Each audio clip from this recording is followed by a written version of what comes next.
모든 상황 가운데 하나님의 뜻이 담겨 있습니다. 여러분, 하나님의 뜻은요, 여러분 모든 상황 가운데 숨겨져 있어요. 담겨져 있어요. 청년의 때에 하나님의 뜻이 있고요, 방황하는 시기 가운데서도 하나님의 뜻이 있고요, 성공하는 시간 가운데서도 하나님의 뜻이 있고, 실패한 시간 가운데서도 하나님의 뜻은 반드시 있어요. 하나님의 뜻 가운데 여러분들의 인생이 펼쳐지고 있는 거예요. 우연이 아니에요. 재수가 좋아서, 재수가 나빠서도 아니에요. 아무리 어려운 상황과 고난과 문제와 갈등 가운데서도 하나님의 뜻은 반드시 담겨져 있습니다.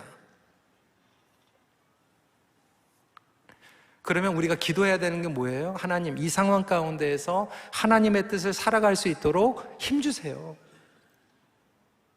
내가 병들었어도 하나님의 뜻은 무엇입니까? 병들었는데도 하나님을 의지하고 예배하는 거예요. 그게 하나님의 뜻이에요. 딴 게 아니에요. 병들었는데도 하나님의 선하심을 주위에게 나누는 거, 그게 하나님의 뜻이에요. 내가 실패해가지고 원하는 프로그램에 못 들어가서 재수하고 1년, 10년 기다리고 있는 상황 가운데서도 끝까지 하나님을 신뢰하는 게 하나님의 뜻이에요. 그 가운데서 내가 할 수 있는 하나님의 뜻을 순종하는 게 하나님의 뜻이에요. 뭐 딴 데 있는 게 아니에요. 기도를 통해서 하나님의 뜻을 깨달을 뿐만이 아니라 하나님의 뜻을 살아갈 수 있도록 용기를 얻게 되는 거죠. 아버지의 뜻을 알고 싶은 것과 아버지의 뜻대로 살고 싶은 건 다르잖아요. 그렇죠?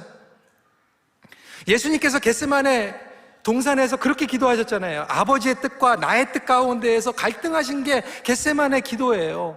그래서 기도는 무엇입니까? 아버지의 뜻과 나의 뜻이 멀어져 있지만 기도를 통해서 좁혀지는 게 가장 최고의 기도이죠.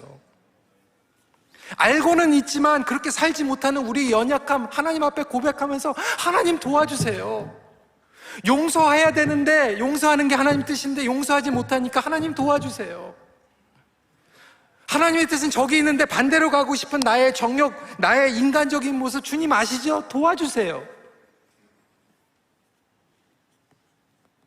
이것이 바로 기도, 하나님의 뜻을 구하는 기도 아니겠습니까?